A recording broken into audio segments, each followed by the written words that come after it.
গেল, হযরতে উমর বাড়িতে চলে গেল। ও যুবকেরা, ও নবীর দিয়ানারা, সকলে অল্প অল্প যার যেমন প্রয়োজন, যার যতটা সামর্থ্য, সেই সামর্থ্য অনুযায়ী মাল দিয়ে দিল।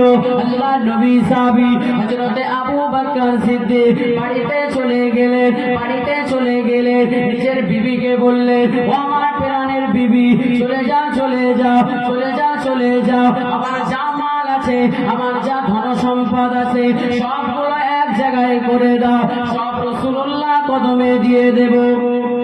ও যুবকেরা, ও নবীর দিয়ানারা, আল্লাহ নবী সাহাবী হযরতে আবু বকর সিদ্দিক ছুটে ছুটে চলে যায়, ছুটে ছুটে চলে যায়, আল্লাহ নবীর কদমেতে চলে যায়, আল্লাহ নবীর সামনেতে চলে যায়। আসসালামু আলাইকা ইয়া রাসূলুল্লাহ হাবিবাল্লাহ, আসসালামু আলাইকা ইয়া রাসূলুল্লাহ হাবিবাল্লাহ। আল্লাহ পাকের নবী, আমি আবু বকর, আমার তরফ থেকে এই মালগুলো, আমার তরফ থেকে এই মালগুলো। আল্লাহ নবী জিজ্ঞাসা করলেন, ও বাবাজি আবু বকর, ও বাবাজি আবু বকর, বাড়ির জন্য কি রেখে এলে বাবা, ঘরেতে কি রেখে এলে বাবা? আল্লাহ নবী সাহাবী হযরতে আবু বকর জানিয়েছিলেন, লাহামুল্লাহ ওয়া রাসূলুহু, লাহামুল্লাহ ওয়া রাসূলুহু, ইয়া রাসূলুল্লাহ হাবিবাল্লাহ, ইয়া রাসূলুল্লাহ হাবিবাল্লাহ। আল্লাহ পাকের নবী বাড়ির জন্য কিছু রাখে রে, বাড়ির জন্য আল্লাহ আল্লাহর রাসূলকে রেখে এসেছি। আরো জোরে বলেন না সুবহানাল্লাহ। ও ভাইজানেরা, ও নবীর দিয়ানারা, ও আমার আম্মারা, বোনেরা, বেটিরা, এবারে একটুখানি ভাবেন আবু বকর সিদ্দিকের দিলটা কেমন ছিল, আমার রাসূলুল্লাহকে কেমন ভালোবেসেছিল, আর আবু বকর সিদ্দিকের স্ত্রীও কেমন ছিল, মাল যা চেয়েছে সব দিয়ে দিয়েছে। আজকে আমার সমাজে দেখলে দেখতে পাওয়া যায়, আমার সমাজের দিকে নজর দিলে ফলো করা যাবে, দেখা যাবে বাড়ির গিন্নি, বাড়ির যদি গার্জেন কিছু মালও দান করতে থাকে, স্ত্রী বলে এত করতে হবে না, অথবা স্ত্রী যদি একটু বেশি করতে থাকে, বাড়ির গার্জেন স্বামী বলে বেশি করতে হবে না।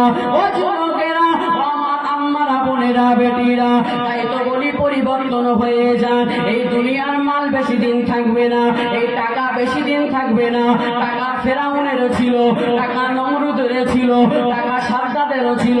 সাদ্দাতের টাকা না থাকলে সাদ্দাত জান্নাত তৈরি করতে পারত না। সাদ্দাত দুনিয়ার জমিনে নকল জান্নাত তৈরি করেছিল। আল্লাহ এত টাকা দিয়েছিল, কিন্তু সে টাকার কোনো মূল্য ছিল না।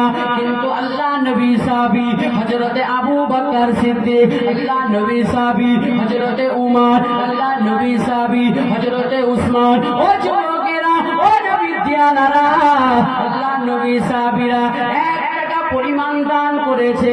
ওই দানটা দুনিয়ার কোনো দান থাকে না, ওই দানটা দুনিয়ার কোনো দান থাকে না। ওই দানটা স্বয়ং আল্লাহ পাক বলতে লেগেছে, যারা আল্লাহ রাসূলের লেগে দান করে, ওই দানটা স্বয়ং আমি আল্লাহ আমার জন্য করে। আরো জোরে বলেন না সুবহানাল্লাহ। ও ভাইজানেরা, প্রশ্ন একটা আসতে পারে, তাহলে রাসূলের হাতে তো দান দেওয়া হচ্ছে না, কেমনে করে সওয়াব পাবো? আল্লাহ নবী সাহাবীরা আল্লাহ নবীকে এক তারিখে জিজ্ঞাসা করেছিলেন, ইয়া রাসূলুল্লাহ